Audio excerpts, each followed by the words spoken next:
दोस्तों नमस्कार। गजब की बिसात है। लग रहा है जैसे एक शह देगा और दूसरा मात खा जाएगा। लेकिन एक ऐसी बिसात बिछ जाए जिसमें शह कोई नहीं देगा और मात जिसकी होगी उसने सोचा भी नहीं होगा। क्या वाकई ऐसे शहमात का खेल सियासी तौर पर खेला जा सकता है, वह भी 2024 के चुनाव को लेकर? बीजेपी के भीतर या कहें मोदी शाह की अपनी बिसात बहुत साफ बताती है कि बीजेपी 2014 और 2019 में जिस तेजी से जीतती चली गई, वह तेजी 2024 में थम जाएगी। जिन प्यादों के भरोसे आगे बढ़ रहे हैं या दिखाई देना चाह रहे हैं कि इतनी बड़ी तादाद में इतने प्यादे हमारे साथ आकर खड़े हैं, उनकी हैसियत इस सियासी मैदान में कुछ भी नहीं है। लेकिन दूसरी तरफ एक एक करके जो प्यादे से लेकर वजीर तक जुड़ते चले गए हैं, इनकी स्ट्राइकिंग रेट चाहे बेहतर ना हो, लेकिन इनकी पहुंच और पकड़ जमीन तक है। तो आमने सामने की बिसात को अगर खेलना शुरू करेंगे तो फिर सत्ता की मात तय है, यानी मोदी की गद्दी जा सकती है। तो फिर इस बिसात का मतलब क्या है? और हमें लगता है आज इसी बिसात को समझने की जरूरत है जब सवाल शरद पवार का उठता है, जब सवाल इंडिया के भीतर किस किस के साथ कौन कौन सी डील की जा सकती है और उनके सामने किस मसौदे या किस सौदे को रखा जा सकता है जिसके जरिए शह भी दी जाए और मात भी ना हो। यह एक ऐसी परिस्थिति भारतीय राजनीति के भीतर पहली बार 2014 के बाद मोदी सत्ता के इर्द गिर्द आकर खड़ी हो गई है, जहां पर उसकी बिसात भी है, उसका चौसर भी है, पासे भी उसे ही फेंकने हैं, लेकिन सामने वाले को यह एहसास कराना है कि तुम्हारी ताकत बढ़ जाएगी अगर तुम हमारे साथ आकर खड़े हो जाएंगे। तीन ऐसे खिलाड़ी हैं जिन पर नजर बड़ी पैनी बीजेपी की है या कहें मोदी शाह की है। एक खिलाड़ी तो खुले तौर पर नजर आ रहे हैं, नाम है शरद पवार। और शरद पवार को लेकर जितने सवाल इस वक्त इंडिया के भीतर हैं, उससे कहीं ज्यादा सवाल बीजेपी के भीतर हैं या कहें मोदी शाह की बिसात पर तमाम प्यादों के जरिए यह सवाल बार बार उठ रहे हैं। तो क्या वाकई शरद पवार को लेकर बीजेपी या कहें मोदी शाह इतने चौकन्ने हैं कि वो समझ चुके हैं कि महाराष्ट्र में उन्हें हार मिल जाएगी अगर पवार साथ में आकर खड़े नहीं हुए? तो यह एक परिस्थिति है, यह एक खिलाड़ी है। दूसरी खिलाड़ी है ममता बनर्जी। ममता बनर्जी की समूची सियासत का ताना बाना जिस जमीन पर बुना गया, उसमें कांग्रेस और वामपंथी उसके विरोध में ही खड़े हैं।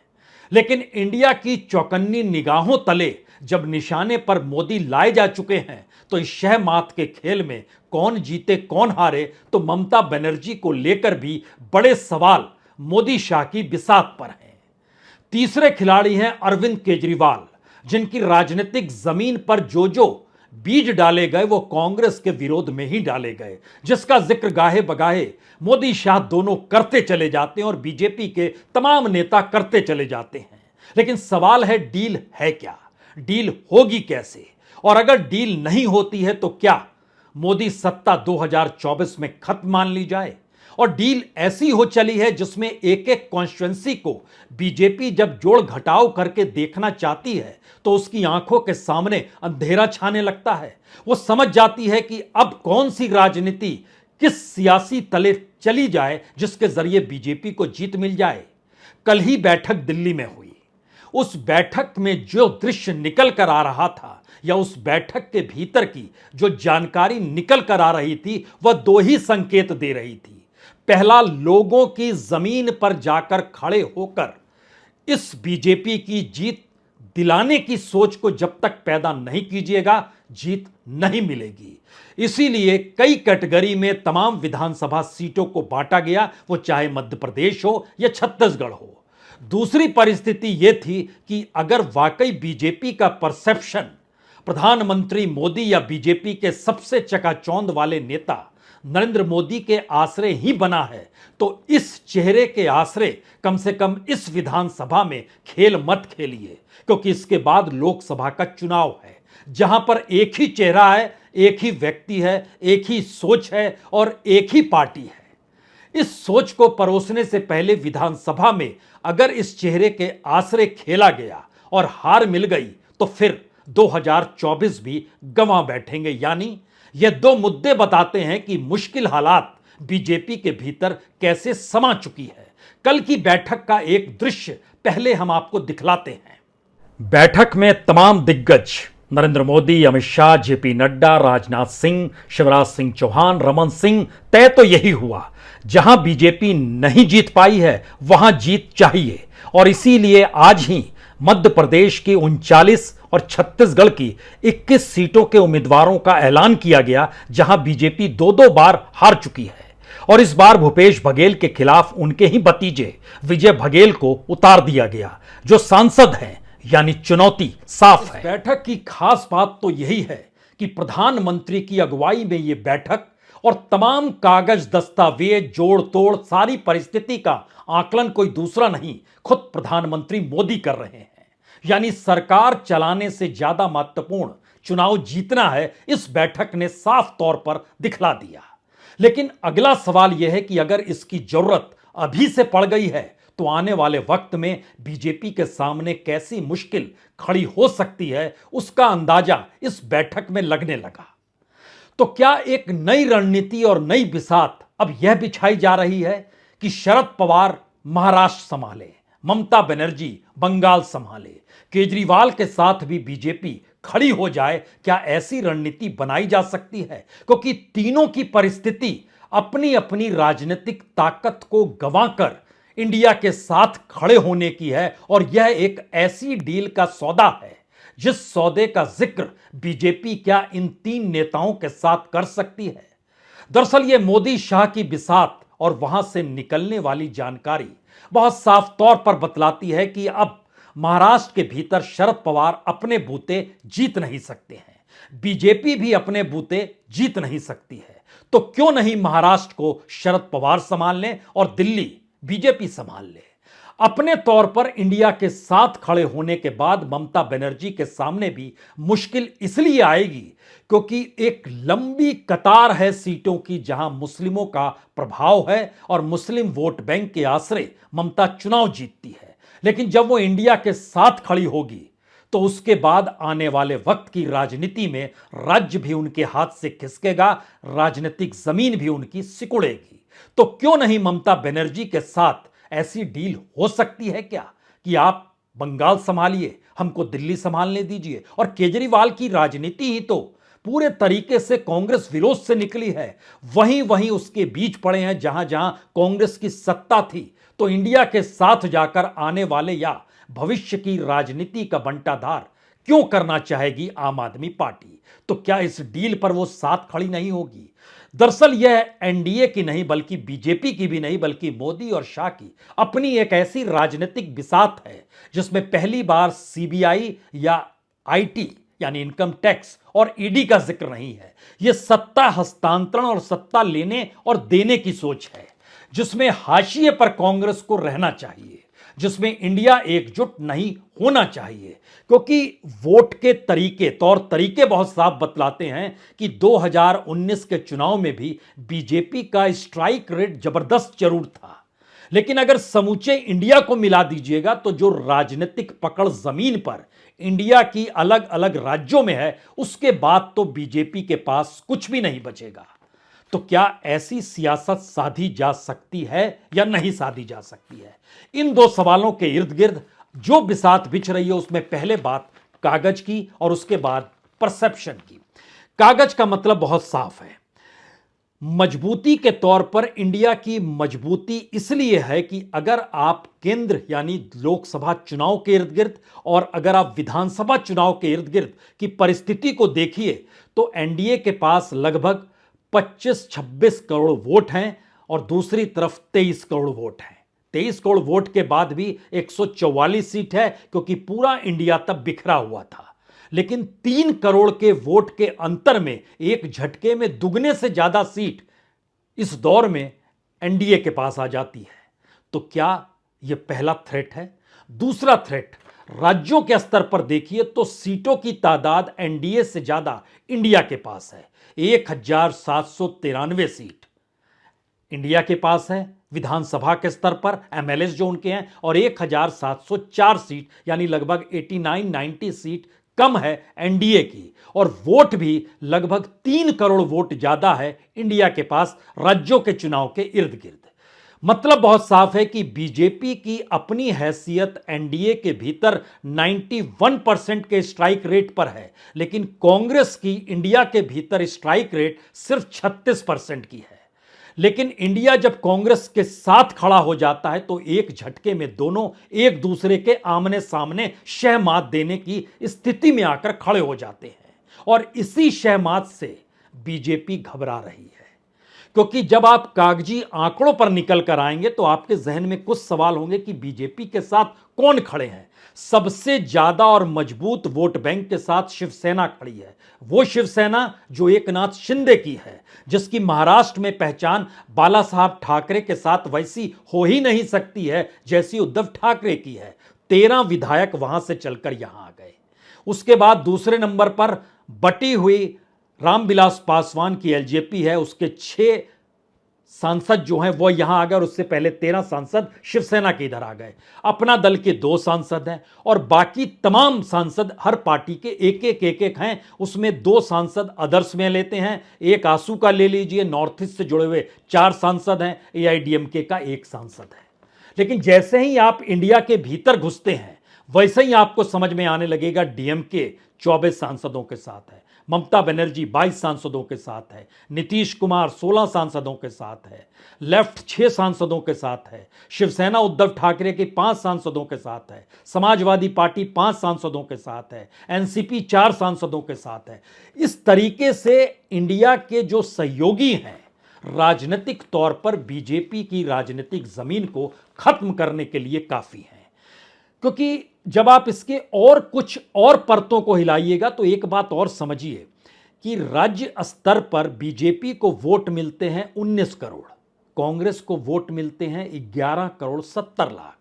लोकसभा के भीतर में लगभग 3 करोड़ वोट ज्यादा मिलते हैं बीजेपी को, जहां पर मोदी फैक्टर काम करता है, और 19 करोड़ से वोट से ज्यादा बढ़कर वो आ जाते हैं 22 करोड़ 90 लाख पर। दूसरी तरफ कांग्रेस का वोट स्थिर रहता है 11 करोड़ 70 लाख वोट राज्य में, और जब लोकसभा चुनाव होते हैं तो 11 करोड़ 90 लाख वोट, यानी सिर्फ 20 लाख वोट यहां बढ़ते हैं। लेकिन दूसरी तरफ लगभग ये 3 करोड़ 90 लाख वोट मोदी के नाम पर बढ़ जाते हैं। और मोदी के नाम और मोदी को चेहरे को लेकर ही जब आरएसएस तक सवाल खड़ा कर रहे हैं और उसको एनडीए की जरूरत राजनीतिक दलों के सरों को गिनाने को लेकर हो गई तो जाहिर है वोट कम हो सकते हैं। लेकिन जब बिखरा हुआ इंडिया था तब की यह स्थिति है। अब एकजुट इंडिया है तो एक झटके में परसेंट नीचे आ जाता है और दोनों आमने सामने आकर खड़े हो जाते हैं। यह पहला हिस्सा है। इसके बाद की एक दूसरी परिस्थिति निकलती है जब इस बात का जिक्र है कि पवार, ममता और केजरीवाल ही निशाने पर क्यों है।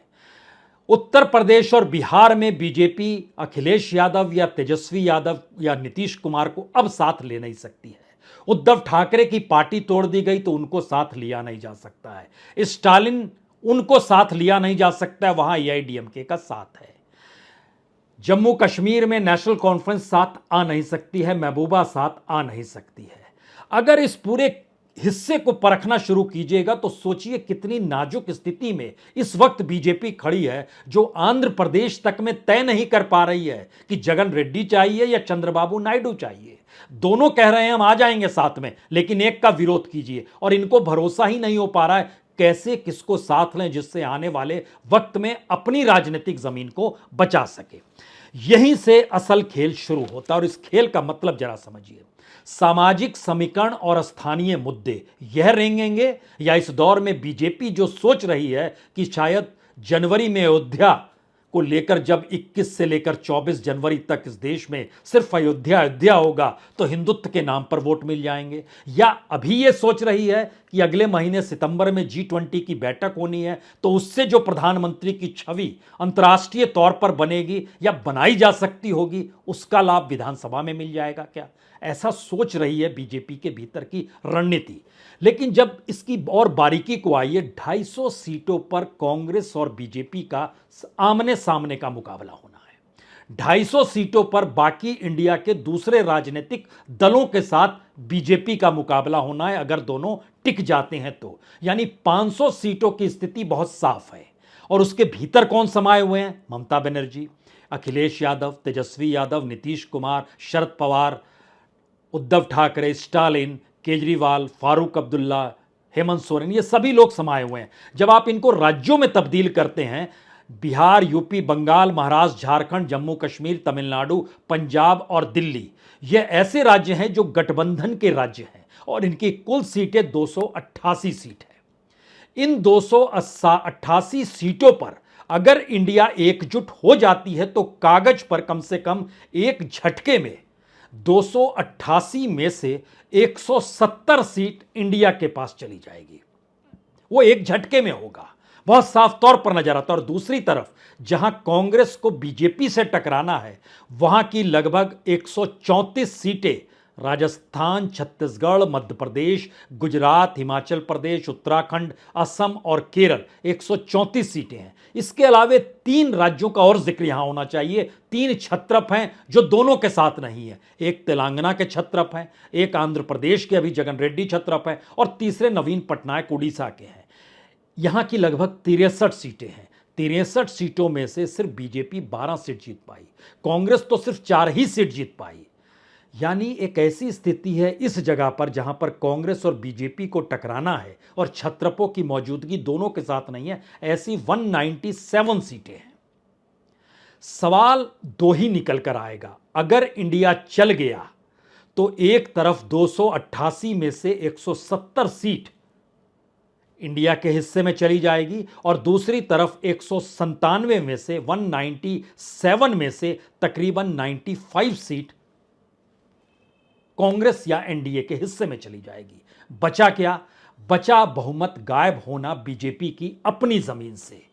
इसीलिए वो समझ चुकी है कि अगर आंकड़ों की दृष्टि से समझे, और इस बात का जिक्र होना चाहिए कि किस तरीके से महाराष्ट्र के भीतर बीजेपी को 27% वोट मिलते हैं, 27-28%। लेकिन एकनाथ शिंदे आ जाएं या अजीत पवार आ जाए, बढ़ती नहीं है, वो 35% पार कर ही नहीं पाते हैं। लेकिन शरद पवार के आते ही वह एक झटके के भीतर में 45% पर आकर खड़े हो जाते हैं। यह है शरद पवार की ताकत। यह ताकत पहले शिवसेना की थी, उद्धव ठाकरे की थी, लेकिन वह तो बट गए।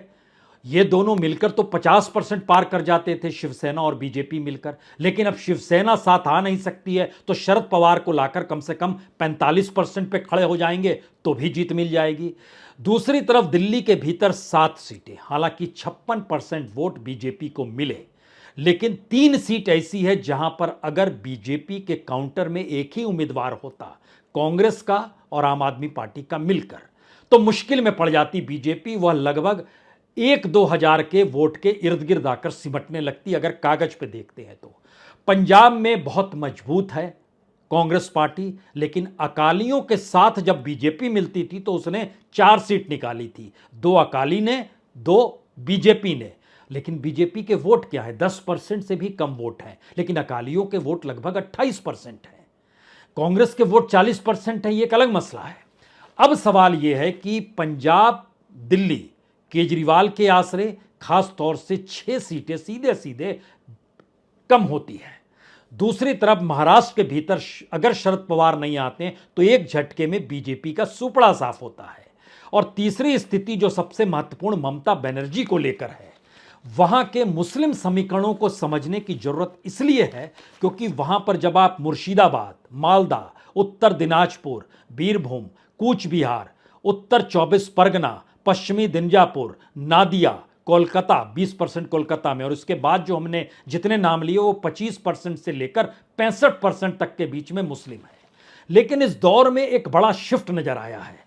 यह शिफ्ट इसलिए बड़ा महत्वपूर्ण है क्योंकि अपने तौर पर देखिए तो जो उपचुनाव हुए, जैसे सागर दीघी का इलाका है, यह मुर्शिदाबाद में पड़ता है, मार्च में बाई इलेक्शन हुआ था, इस उपचुनाव में, यहां पर 64% मुस्लिमों के वोटर हैं, लेकिन टीएमसी यहां पर चुनाव हार गई 22,000 वोट से। बालीगंज, यहां पर टीएमसी जीती जरूर, लेकिन मार्जिन 20% से भी कम हो गया, जो एक वक्त 50% के पार रहता था। 24 साउथ परगना के भांगड़ के इलाके के पंचायत के चुनाव को देखिए तो यह एक अजीबोगरीब स्थिति थी कि ममता का साथ छोड़कर मुस्लिम किसी दूसरे के साथ नहीं गया, बल्कि फुरफुरा शरीफ के जो जिसने पॉलिटिकल पार्टी आईएसएफ बनाई है उसके हिस्से में चला गया और उनका वर्चस्व एक झटके में आकर खड़ा हो गया। यानी टीएमसी अपने तौर पर पंचायत चुनाव में भांगड़ की जगह हो, हुगली की जगह हो, पूर्वी बर्धमान की जगह हो, मालदा की जगह हो, सब जगह चुनाव हार गई। मुस्लिम शिफ्ट हो गया। सवाल एक ही उठाया जा रहा है अब बीजेपी के भीतर, क्या ऐसी रणनीति ममता बनर्जी के जरिए डील की जा सकती है कि अगर यह मुस्लिम वोट बैंक बंटता है राजनीतिक ताकत के आश्रय, जिसमें एक तरफ ममता बनर्जी हो और दूसरी तरफ कांग्रेस और लेफ्ट हो, और बीजेपी के साथ तो वो आएगा नहीं, तो आने वाले वक्त में या 24 के बाद जो राजनीतिक लड़ाई ममता लड़ेगी उसमें कम से कम दिल्ली का तो साथ होगा। यहां तो आपका पूरा राजनीतिक कैरियर ही एक झटके में खिसक जाएगा अगर आप इंडिया के साथ खड़ी होती हैं तो। क्या बीजेपी इस डील के जरिए सहमति दे पाएगी, कर पाएगी? यह डील बड़ी निराली है। यह डील निराली इसलिए है क्योंकि यह तीनों छत्रप, केजरीवाल, ममता बनर्जी और शरद पवार, तीनों की राजनीतिक ताकत चरम पर है। चरम का मतलब यह होता है कि तीनों ने अपनी ताकत का एहसास एक के बाद एक, शरद पवार ने तो लंबे वक्त तक महाराष्ट्र में, लेकिन अपने बूते वो नहीं आ सकते हैं सत्ता में, यह शुरू से रहा है। इस वक्त भी यही मुश्किल है, लेकिन इस वक्त मुश्किल यह है कि कांग्रेस जिस तेजी से आगे बढ़ रही है, शरद पवार के भीतर यह चीजें हिचकोले खा रही है। इसलिए उन मुलाकातों का सिलसिला जब आप देखते हैं कि कौन मिला, अजीत पवार वहां चले गए, इस बीच में जेल से निकल कर आए जो, उनकी मुलाकात क्यों हो गई, ये सारी चीजों पर गौर मत कीजिए। नई सियासी समीकरण के भीतर सत्ता देने और सत्ता लेने की डील जो होती है, यह पहली बार खुलकर इस सियासी दौर में अब उभरने वाली है, जिसका मसला बहुत साफ तौर पर साफ है कि बीजेपी अपने तौर पर 2 ही 3 बातों को जान पाई है। अगर 9 और 10 सितंबर को G20 का जो शिखर सम्मेलन होता है, उसके बाद मोदी के चेहरे को और उनके कद को सियासी तौर पर इतना बड़ा किया जाए जिसका प्रभाव राजस्थान, छत्तीसगढ़ और मध्य प्रदेश के भीतर भी रहे, और वहां पर कोई मायने ना रखे। वसुंधरा राजे को तो समितियों से अलग कर बीजेपी ने जतला दिया कि मोदी का ही चेहरा रहेगा। यहां पर शिवराज सिंह चौहान के सामने भी चुनौती, अपने बूते नहीं जीते तो कैरियर खत्म, खेल खत्म। लेकिन उससे पहले बीजेपी अपनी बिसात जो बिछा रही है मोदी शाह के जरिए, उसमें वो चुनौती पहले तौर पर, और छत्तीसगढ़ में भी यही चाह रहे हैं। तो पहला दृष्टि साफ है, G20 के जरिए उस कद को लेकर विधानसभा चुनाव में जाना। दूसरी तरफ 21 से 24 जनवरी को जब अयोध्या में श्री राम मंदिर का भव्य उद्घाटन होगा, पूरे देश भर में प्रसाद बांटे जाएंगे, रामायण घर घर दी जाएगी और तस्वीर रहेगी राम की, साथ में बीजेपी का अपना मैनिफेस्टो चलेगा। इन सब के जरिए 2024 के चुनाव में जब कूदेंगे तो वोटों का समीकरण और ध्रुवीकरण दोनों हो चुका होगा बीजेपी के अनुकूल। यह बीजेपी मान रही है, लेकिन धड़कनें बढ़ी हुई हैं, क्योंकि समीकरण राजनीतिक तौर पर बहुत साफ बताते हैं कि इस देश के भीतर में जातीय परिस्थिति को तोड़ पाना अब भी संभव नहीं है। दूसरी बात, जो राजनीति इससे पहले राजनीतिक दल करते आए हैं, उनके भीतर सेंध लगा पाना भी बीजेपी के बूते के बाहर की चीज है। तो समीकरण ऐसे बनाइए जिसमें एनडीए में ही सेंध लग जाए। और इसीलिए आखिर के 3 बड़े सवाल 2024 के चुनाव के केंद्र में मोदी नहीं, बीजेपी नहीं, इंडिया आकर खड़ा हो गया है। 2024 के चुनाव के मद्देनजर बीजेपी अपने बूते नहीं जीत सकती है, उसको एनडीए में तोड़फोड़ करनी होगी और अपने साथ लोगों को लेकर आना होगा। 3 खिलाड़ियों के ऊपर उस तोते की जान है जिसको चुनाव जीतकर दोबारा सत्ता में आना है। और तीसरी परिस्थिति उस डील की है जो पहली बार राजनीतिक तौर पर बीजेपी करने की सोच रही है। क्या इस दिशा में सहमति हो सकती है? और यह होना या नहीं होना, उसकी उम्र भी इसी 2023 के भीतर ही तय होनी है, क्योंकि उसके बाद की परिस्थिति और अयोध्या के बाद की स्थिति में बीजेपी राममय होकर इस देश में क्या कुछ करेगी और मोदी किस दृष्टि से सियासत साधेंगे, इंतजार करना होगा। लेकिन उससे पहले इतनी बड़ी डील इस देश के भीतर में तैयारी तो हो रही है।